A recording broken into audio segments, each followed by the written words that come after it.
This is California Edition. My name is Brad Pomerance. We are coming to you from the Cannon House office building in Washington, D.C.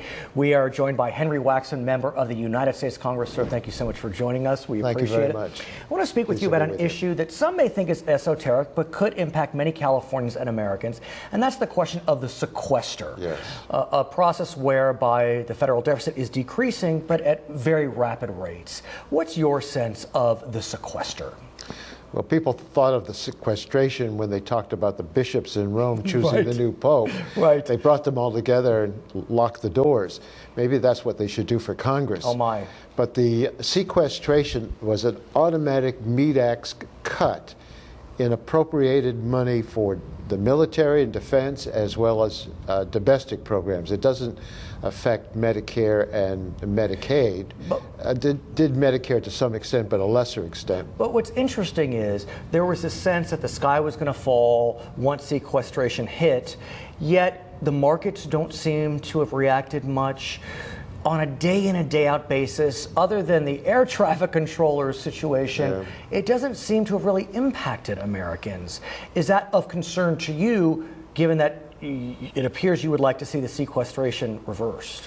The sequestration was set up to be so awful and so stupid that both Democrats and Republicans would reach an alternative agreement to avoid it.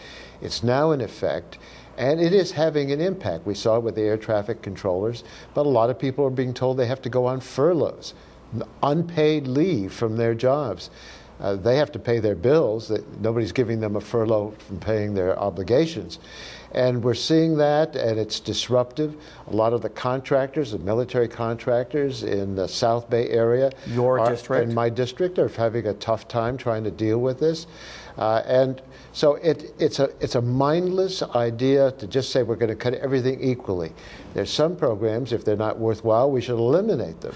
But others, we ought to be sure we fund. So the one thing I have heard from people out and about is that they're not so sure what the sequester does, but there's a little bit of frustration that the Congress, they'll fix the sequester as it relates to meat inspectors or air traffic controllers, but with regard to Head Start or jobless benefits, that won't be fixed. That won't be fixed. And so are you hearing the same thing from your district?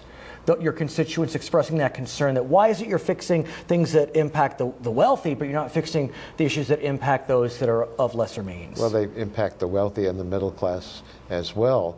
But we're not hearing a lot about from the people who suffer the most when they don't get government services, the daycare programs for kids, or the alternatives to nursing homes for elderly people. We don't hear about that. Meals on Wheels. Meals on Wheels, or we don't hear about the reductions in biomedical research funding. It makes no sense. Nobody would support that kind of a cut. So where does the Congress go from here? There doesn't seem to be a lot of discussion about it. We hear a lot of discussions on immigration or gun control, but sequester, radio silence. The issue is going to come up when we have to raise the debt ceiling again, which means pay the creditors from whom we borrowed money in order to keep the U.S. credit worthiness in the right track. But for better or for worse, there are reports that suggest because the economy is doing better, because more tax revenue is coming in, that day could be pushed off all the way to October. So some could argue it's a blessing or a curse because the sequester discussion won't be resolved until then. Well, sequestration is not just this year as bad as it is already. It's going to be next year and the year after unless we change it. And we'll be starting with cuts at a lower point after we've already taken cuts. And we are cutting very deeply into the bone, not the fat. For our viewers on HLN, we thank you for joining us. For our other viewers, we'll be right back. Sir, I want to speak with you about health care reform. It is an issue that you have been passionate about for decades, literally. The Affordable Care Act is before us. In the state of California, we are adopting the exchange program. We are adopting the Medicaid expansion, as we know it, Medi-Cal. But there's still some nerves out there. Talk to me about what your constituents are saying to you about what's before us come 2014. Well, I think there's some people are anxious about it because it's a brand new way of handling health care insurance for a large part of the population. Most people won't be affected if they have their insurance through their large employers. and their employer insurance will carry on and they won't go to the exchange. But if you have to buy a private policy, that's where you'll go. You go to the exchange. What some people are saying is that, well, wait a second, I work part-time, I was working 30, 35 hours a week.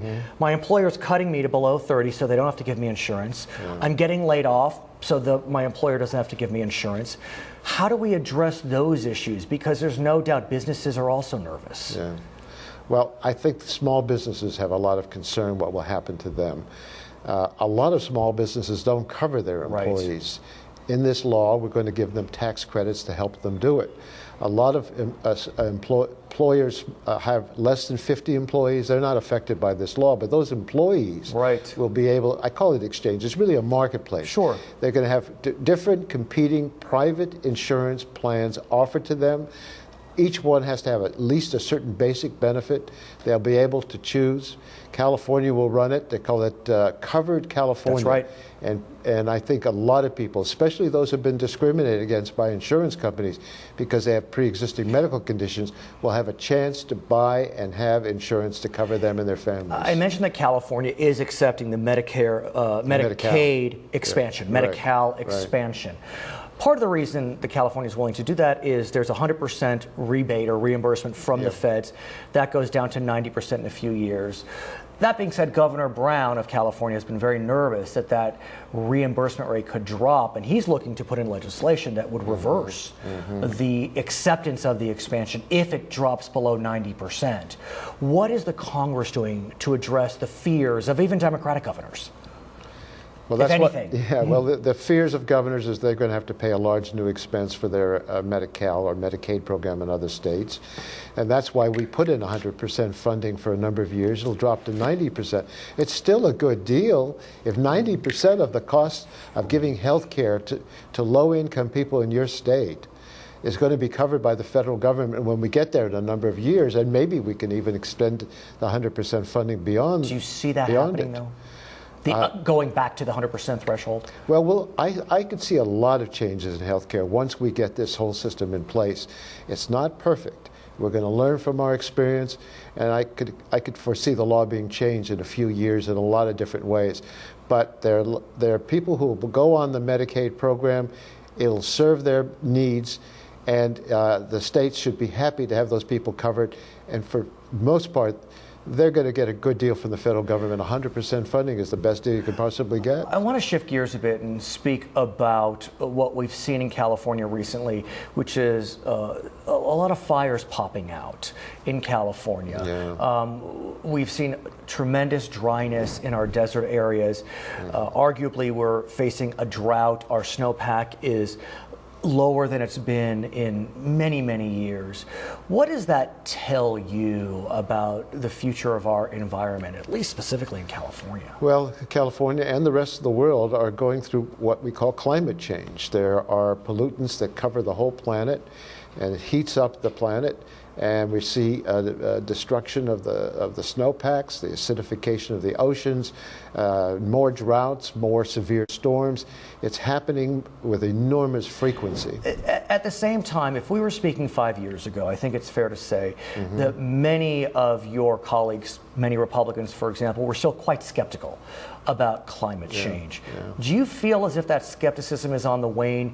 My perception is it seems to be on the wane, but that's just my perception. Well, it's hard to avoid the reality and the evidence that we can see from so many different places of the planet heating up. And a lot of my colleagues have been skeptical because they're not sure it's the contribution from man-made contribution. But I think that's hard to hold on to as well. The prudent thing to do is, even if you don't buy the whole Al Gore message, is to take an insurance policy out. It's also good for our economy to start moving away from the fossil fuels of oil and coal and new renewable fuels and greater efficiency in the use of our energy. It'll help our economy, it'll help our environment. To be continued. His name is Congressman Henry Waxman. My name is Brad Pomerance. This is California Edition.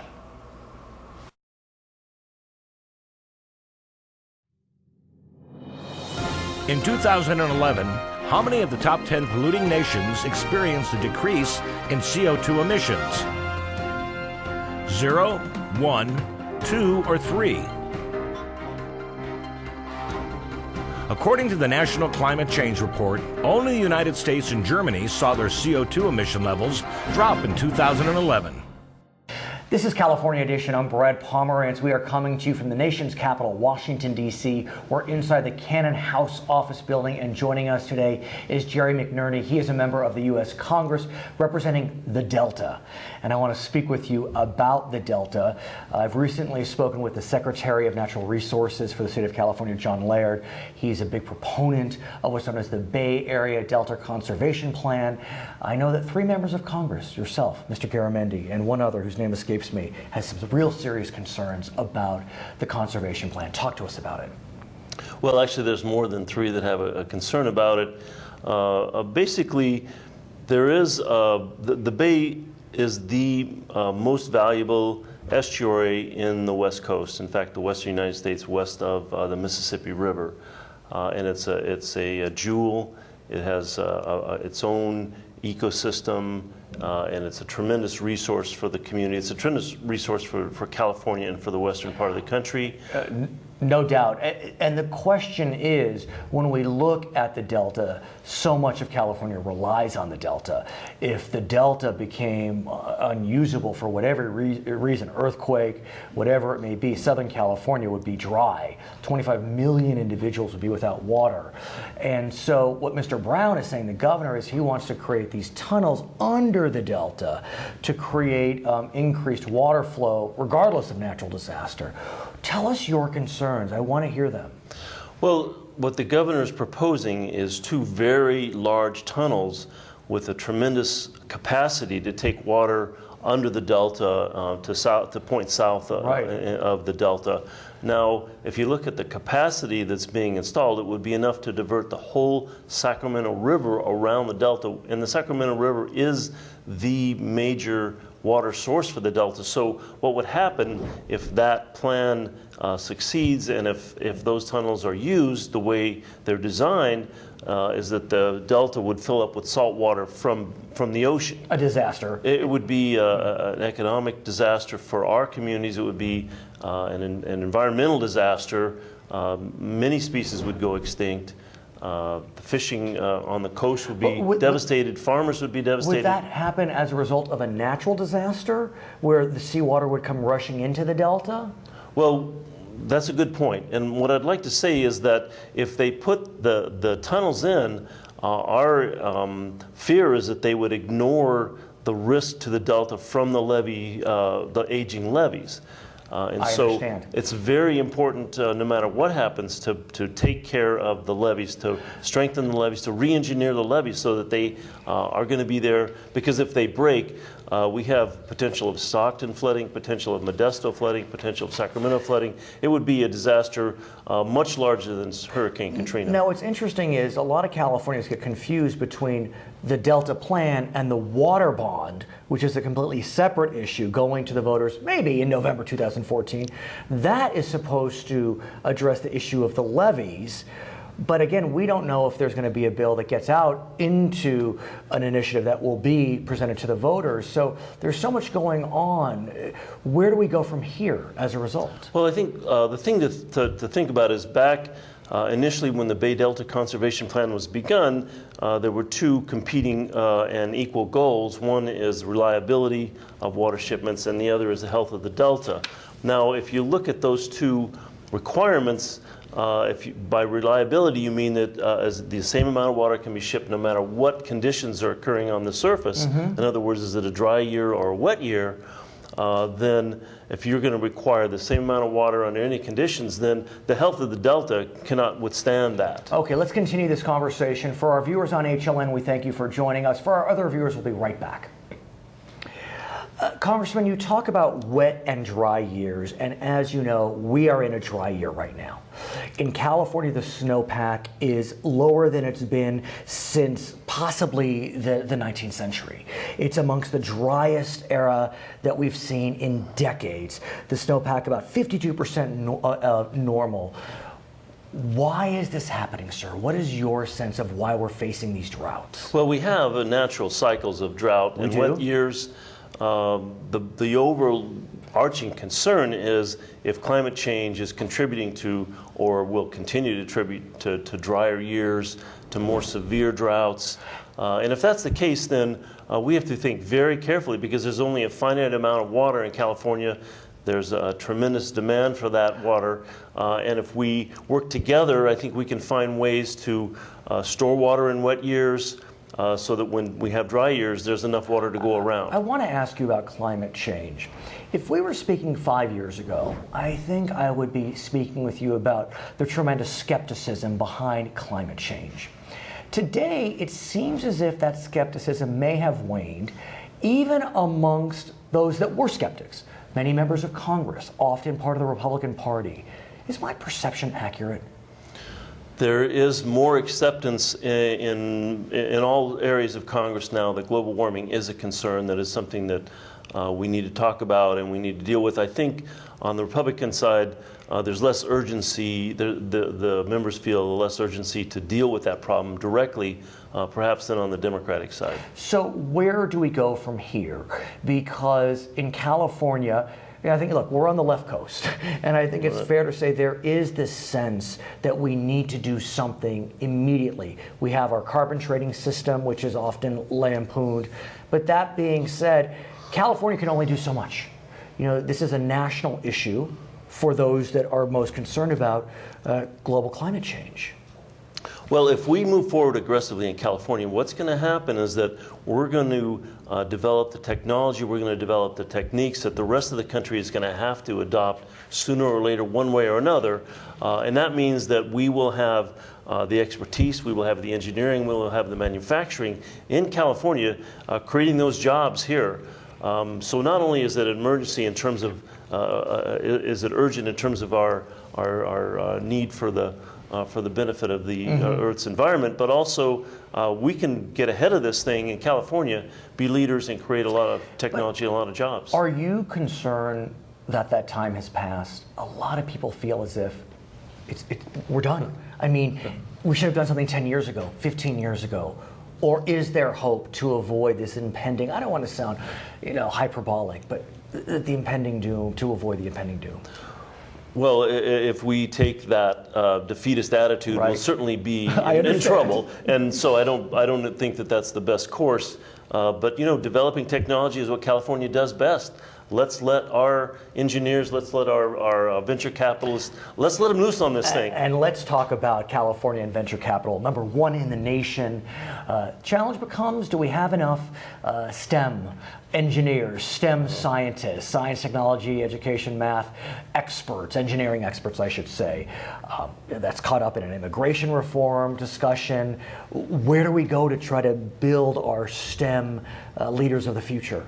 Well, we need more STEM education. There's no question, which means federal resources, and it means state resources, and it means getting people excited, getting young people in school excited about what that means in terms of how fun science is, how exciting engineering can be, and also the profitability, the personal reward, both in terms of gain, of being on the forefront of technology and making money to doing that. I have to admit I have a bit of a bias. I have 2 daughters, 5th and 3rd grade.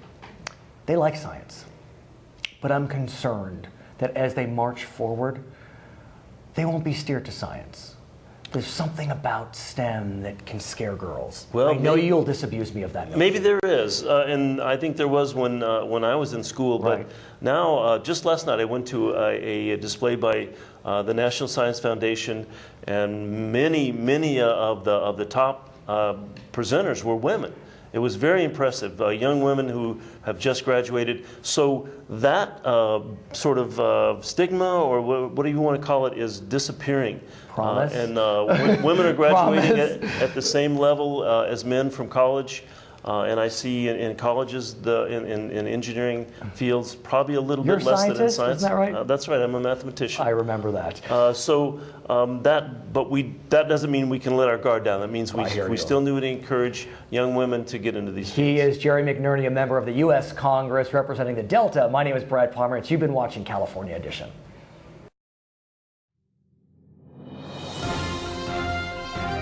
What percentage of California's developed water supply is used by homes and businesses? 11, 27, 43, or 46%. Homes and business use 11% of the state's developed water supply. Farms use 43%. Welcome, my name is Brad Pomerance. We are coming to you from the nation's capital in Washington, D.C. We are joining you from the Cannon House office building. Our guest today is Marsha Blackburn. She's a member of the United States Congress, representing significant portions of the great state of Tennessee. Thank you so much for joining us. Good to be with you. Thank you, and welcome. Thank you so much. We're glad you're here. We appreciate that. I want to speak with you about your constituents and what they are saying about the upcoming changes to health care. We know the Affordable Care Act is coming due in the beginning of 2014. What are their hopes, their fears, their concerns?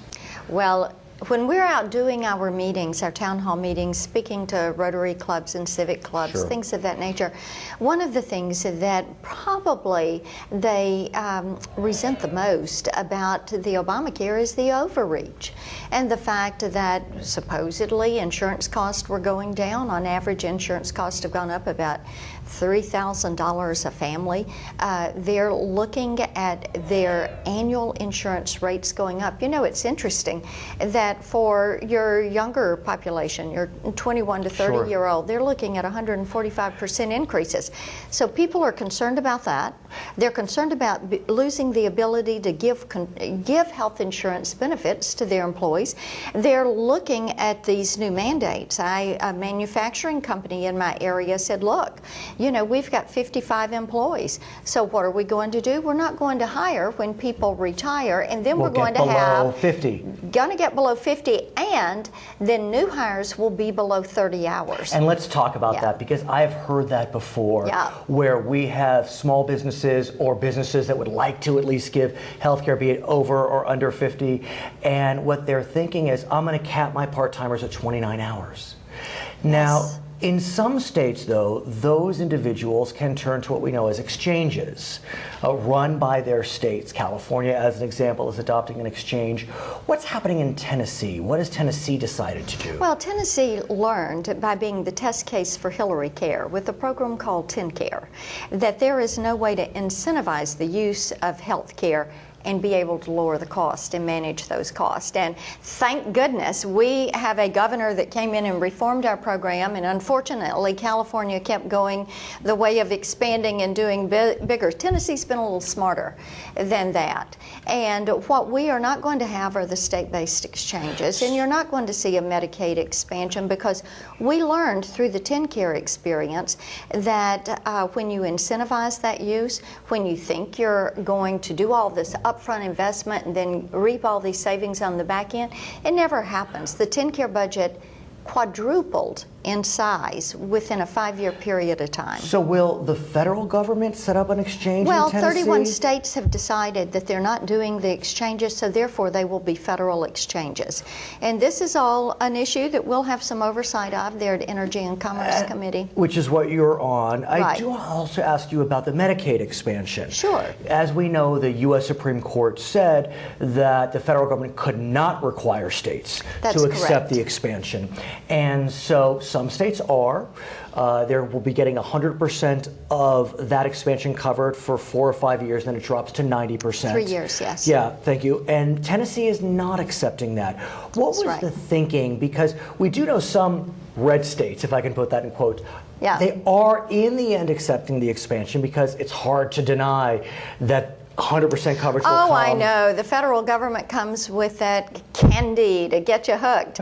And I think the legislators in Tennessee, and by the way, Tennessee has a balanced budget amendment for our state. So I think that that is so very constructive when you look at debates that turn into not just the here and now, not just the next election, but legislators who are very thoughtful and say, let's look at it for the long term. Well, after that money goes away with that initial period, how are you going to handle this expanded Medicaid population? But under the plan as it's written today, the decrease in federal expenditures will be 10%.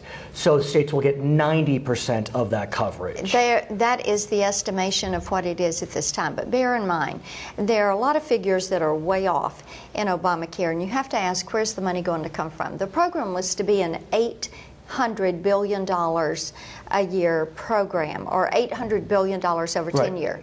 That was to be the cost estimate when the program was passed. They said, oh, it won't be $1 trillion. Sure. Then within 6 months, OMB came back to us and said, no, it's going to be a $1.4 trillion program. And this year, when we were building the budget, guess what the cost estimate was? It went up, I presume. $2.6 trillion.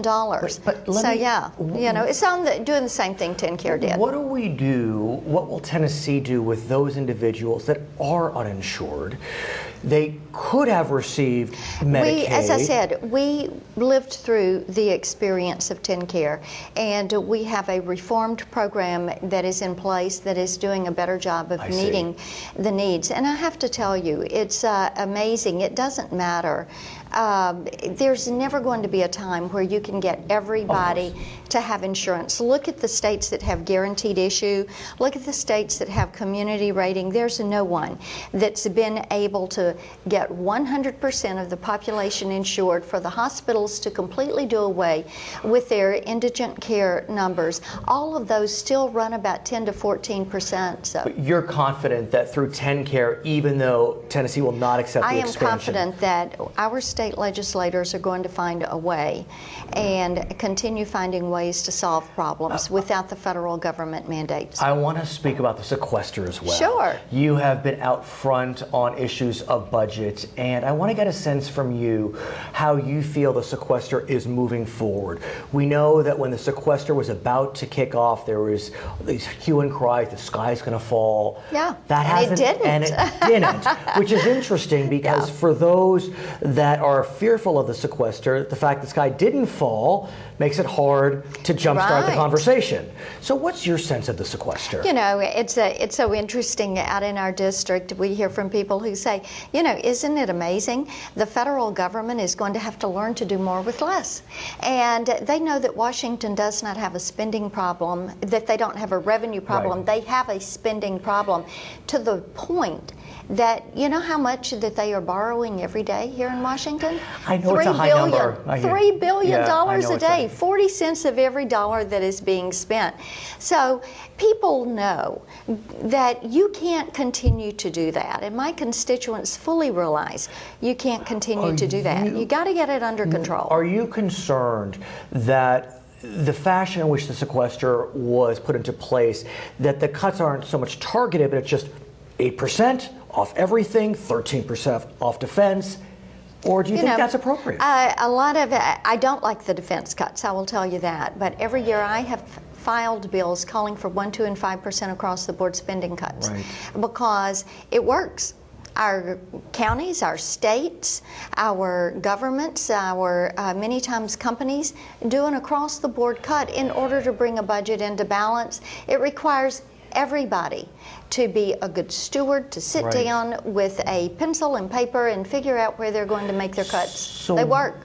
Where do we go as we move forward, looking at sequestration, looking at the upcoming debt ceiling debate, which actually may be postponed a bit because the economy seems to be doing better? Tax receipts are up. So what do you predict will happen on the issue? Well, I think that what you're going to see happen is the American people are demanding that Washington get the spending under control. And now people realize they're looking at the debt clock every day. And you're nearly $17 trillion in debt.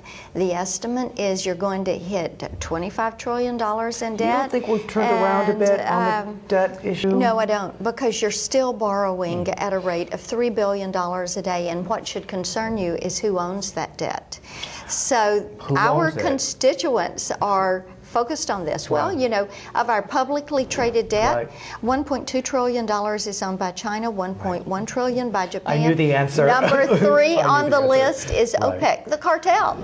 And we're spending billions of dollars with them. You know, the American people are smart. They're wise to what's going on. My constituents are paying attention to this, and they're saying, look, Washington has a spending problem. The spending needs to stop.